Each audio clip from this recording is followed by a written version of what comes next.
सुल्तानपुर, कानपुर, नागपुर, उदयपुर, जयपुर, जोधपुर, जबलपुर, रायपुर, यह सारे के सारे हमारे देश के बड़े शहरों के नाम हैं। इनमें एक चीज कॉमन है, पुर। अभी रुकिए, एक और लिस्ट बताता हूँ आपको। इलाहाबाद, गाजियाबाद, फैजाबाद, हैदराबाद, फर्रुखाबाद, मुरादाबाद, अहमदाबाद, फिरोजाबाद। इन शहरों में भी एक चीज कॉमन मिलेगी, यह चीज है बाद या आबाद। दोस्तों, ऐसे सैकड़ों शहर हैं जिनमें इन दोनों सफिक्स या प्रत्यय का इस्तेमाल आपने नोटिस किया होगा, लेकिन क्या आपको इन दोनों शब्दों का मतलब पता है? आज के इस वीडियो में मैं आपको इन दोनों शब्दों का मतलब तो बताऊंगा ही, साथ में एक और वर्ड का मतलब बताऊंगा वीडियो के एंड में, जो आपके लिए एक सरप्राइज फैक्ट होगा, या यूं समझ लीजिए कि एक बोनस फैक्ट होगा इस वीडियो को देखने का। तो वीडियो को स्किप मत कीजिए, क्योंकि अपना इतिहास नहीं जानोगे तो खुद को कैसे पहचानोगे। जय हिंद दोस्तों, welcome back ideal info TV.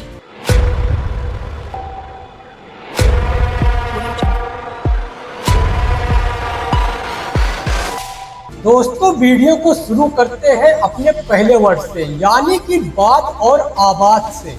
जैसे कि फैजाबाद, इलाहाबाद, मुरादाबाद, फर्रुखाबाद, हैदराबाद वगैरह वगैरह, यहाँ तक कि पाकिस्तान में इस्लामाबाद और बांग्लादेश में जलालाबाद भी है।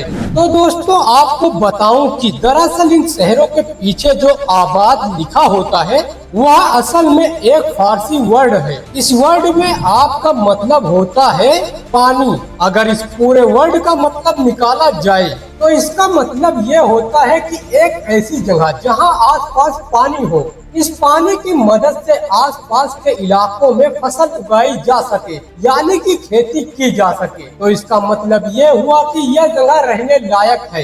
एग्जाम्पल के लिए मुरादाबाद शहर रामगंगा नदी के किनारे पड़ता है, इसीलिए इसके नाम में आबाद लिखा मिलता है। गंगा नदी के किनारे बसे इलाहाबाद के नाम में भी इसीलिए आबाद शब्द का या बाद सफिक्स का इस्तेमाल होता था। हालांकि इतिहासकार ये भी कहते हैं कि मुगल काल में बादशाहों ने अपने नाम के साथ शहरों का नाम लिखना शुरू कर दिया और इस नाम के पीछे भी आबाद लगाना शुरू कर दिया। इससे एक तरह से वहाँ के रहने वालों को जगह पे नाम को लेकर एक नई पहचान मिल जाती थी। वहीं मुगलों की छाप भी उस जगह पर रह जाती थी। अगर इसका एग्जाम्पल देखना है तो यूपी के एक जिले का नाम था फैजाबाद। फैजाबाद का नाम दिलचस्प इतिहास से जुड़ा है। फैजाबाद शब्द में आबाद सफिक्स जोड़ा गया है, जिसका मतलब होता है बसाया हुआ। यह शहर नवाब सआदत अली खान ने बसाया था और इसे उन्होंने अपने बेटे फैज बख्श के नाम पर रखा था। इसी वजह से इसका नाम फैजाबाद पड़ा, जिसका अर्थ होता है फैज की भूमि या फैज का बसाया हुआ शहर। तो दोस्तों, अब आपको पता चल गया होगा कि बाद और आबाद शब्द का इस्तेमाल कैसे शुरू हुआ और यह हमारे शहरों के नाम में कैसे आया। दोस्तों, अगर आपके शहर के नाम में भी बाद सफिक्स आता है तो अपने शहर का नाम कमेंट बॉक्स में जरूर बताइएगा। अब आते हैं दोस्तों इस सवाल पर कि शहरों के नाम के पीछे पुर क्यों लगा होता है, जैसे कि सुल्तानपुर, जौनपुर, कानपुर, नागपुर। दोस्तों, दरअसल पुर एक संस्कृत शब्द है जिसका मतलब होता है किला। इस वर्ड का जिक्र हमें मिलता है ऋग्वेद से, जिसे भारत का सबसे पुराना ग्रंथ माना जाता है। ऋग्वेद में पुर शब्द उन जगहों के लिए इस्तेमाल होता था जो या तो शहर थे या फिर कोई किला। अब सोचिए कि यह शब्द कितना पुराना है। ऋग्वेद को माना जाता है कि करीब 1500 ईसा पूर्व का ग्रंथ है ये, यानी कि आज से करीब 3500 साल पुराना ग्रंथ।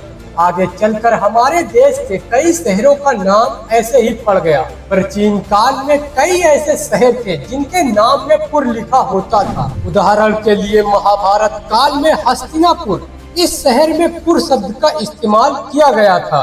दोस्तों, अब समय भले ही बदल गया हो, लेकिन इस परंपरा का आज भी पालन हो रहा है।